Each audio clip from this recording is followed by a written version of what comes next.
Your morning glass of water might contain more than just H2O. Across America, municipal water systems are failing to protect residents from contamination that ranges from industrial chemicals to bacterial pathogens that should never reach your kitchen faucet.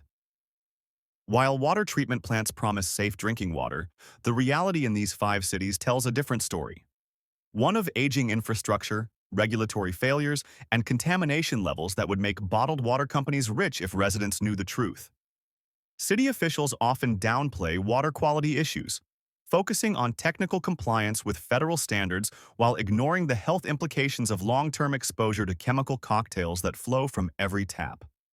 The clear liquid that fills your glass might look pure, but laboratory analysis reveals contamination patterns that have been building for decades, affecting everything from children's development to cancer rates in communities that trusted their local water supply. Flint, Michigan stands as perhaps the most notorious example of municipal water failure. But the crisis there represents just the tip of the iceberg when it comes to water contamination in American cities.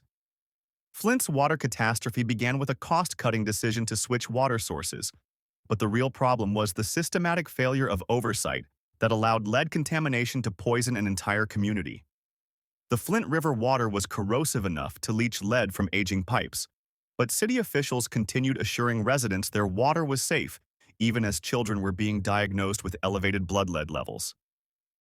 Lead contamination in Flint reached levels that exceeded EPA action limits by more than 10 times in some areas, creating a public health emergency that affected thousands of children during critical developmental years.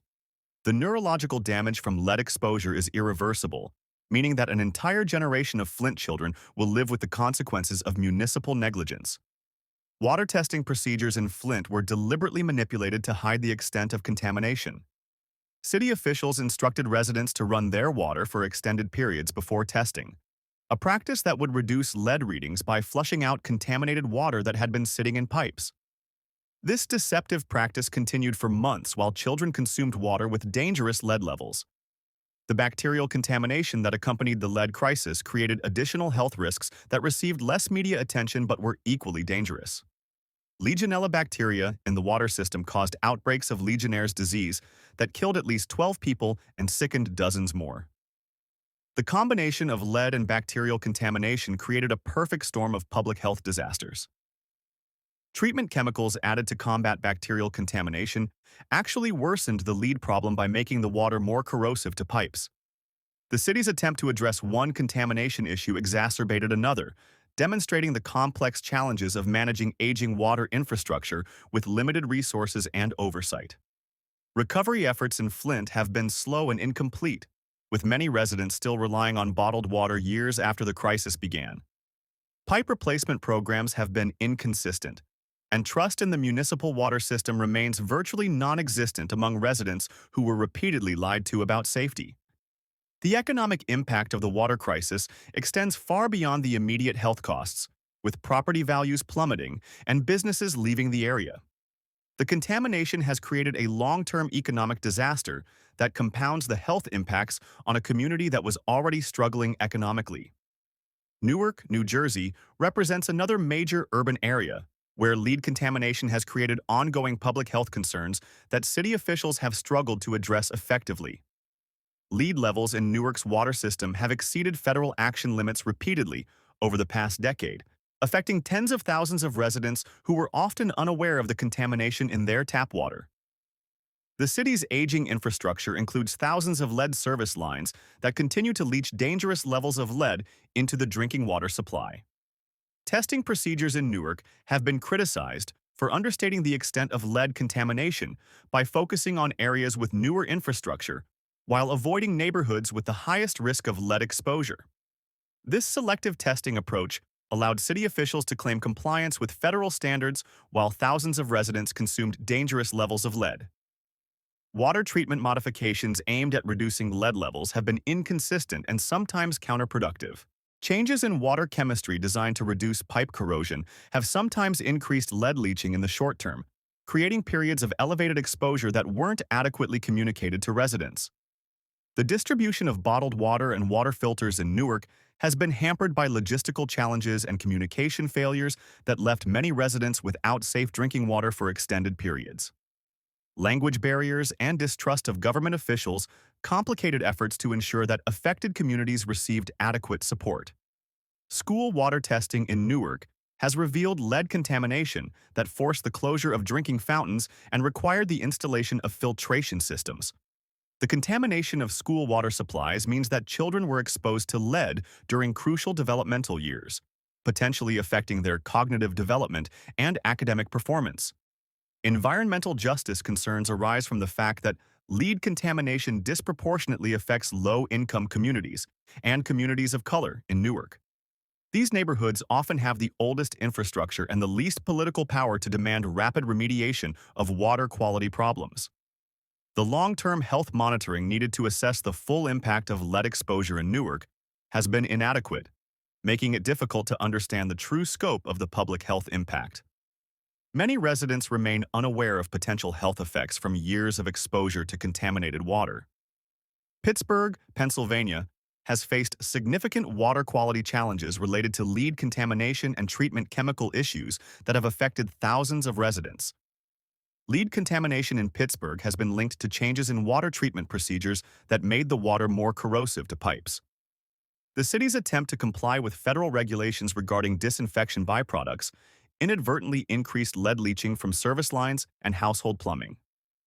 Water testing in Pittsburgh has revealed lead levels that exceed federal action limits in numerous neighborhoods. But the response has been slow and inconsistent. Many residents waited months for lead testing results while continuing to consume potentially contaminated water. The distribution of lead service line maps has been incomplete and inaccurate, making it difficult for residents to determine their risk of lead exposure.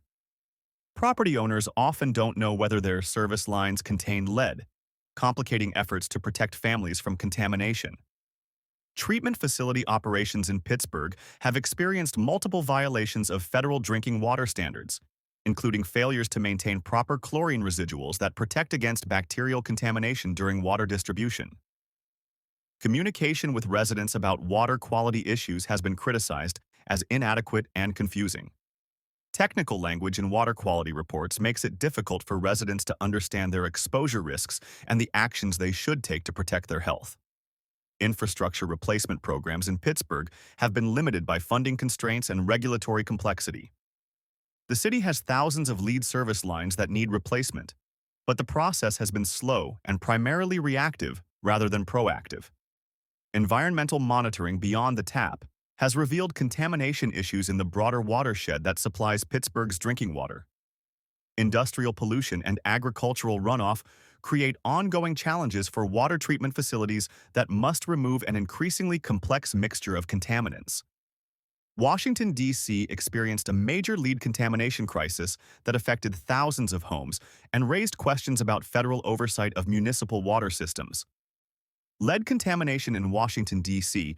reached extremely high levels in some neighborhoods, with testing revealing concentrations that were dozens of times higher than EPA action limits. The contamination was linked to changes in water treatment chemicals that increased the corrosivity of the water supply.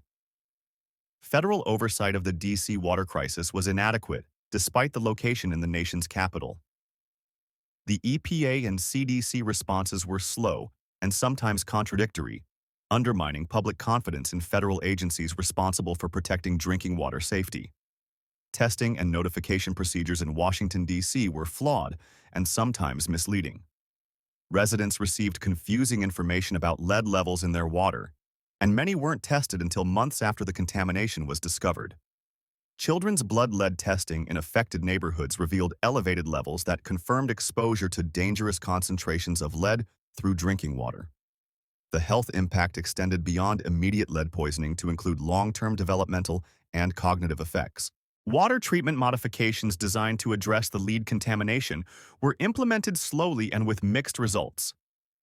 The complex chemistry involved in reducing pipe corrosion while maintaining effective disinfection created ongoing challenges for water utility operators. Property value impacts in Washington, D.C. were significant in neighborhoods most affected by lead contamination. Home sales declined and property values dropped as potential buyers became aware of water quality issues and the costs associated with lead service line replacement. Legal challenges and class action lawsuits related to the lead contamination continue years after the initial crisis. Residents seek compensation for health impacts, property damage, and the costs of alternative water sources during the contamination period. St. Joseph, Louisiana, rounds out our list with water contamination issues that have persisted for years despite numerous violations of federal drinking water standards. Bacterial contamination in St. Joseph's water system has led to repeated boil water advisories and health warnings that have disrupted daily life for residents. The water treatment facility has struggled to maintain adequate disinfection while dealing with aging infrastructure that promotes bacterial growth. Infrastructure failures in St. Joseph include frequent water main breaks and system pressurization problems that allow contamination to enter the distribution system. The small community lacks the resources to properly maintain and upgrade water infrastructure that is decades old. Regulatory enforcement has been inconsistent, with the state allowing continued operation of a water system that repeatedly violates federal drinking water standards. The small size and limited resources of the community have complicated efforts to bring the system into compliance. Water quality testing has revealed multiple contaminants, including bacteria, excessive chlorine levels, and disinfection byproducts that pose health risks to residents. The combination of treatment failures and infrastructure problems creates ongoing public health concerns. Economic impacts on the community include businesses that have closed or relocated due to unreliable water service. The water quality issues have made it difficult to attract new businesses or residents to an area that already faces economic challenges. Alternative water sources have become necessary for many residents who no longer trust the municipal water supply. The cost of bottled water and home filtration systems creates additional financial burdens for a low-income community. Technical assistance and funding for infrastructure improvements have been limited despite the obvious need for major system upgrades. The community lacks the political influence and resources to advocate effectively for the support needed to fix long-standing water quality problems. The water contamination issues in these 5 cities represent a broader failure of American water infrastructure and regulatory oversight. From lead poisoning in major metropolitan areas to bacterial contamination in small communities, the promise of safe drinking water remains unfulfilled for millions of Americans. Protecting yourself and your family requires understanding the risks in your community and taking appropriate precautions. Water quality reports, independent testing, and home filtration systems can provide some protection, but the ultimate solution requires infrastructure investment and regulatory reform that prioritizes public health over cost savings. The right to clean drinking water should be fundamental in the world's wealthiest nation, but these 5 cities demonstrate that this basic necessity cannot be taken for granted. Until comprehensive reforms address the root causes of water contamination, residents must remain vigilant about the quality of the water flowing from their taps. If you've made it this far, congratulations. Now you're officially more informed than most customers. Like and subscribe to help us keep the spotlight on the food industry's best-kept secrets. And remember, the truth is not always on the menu.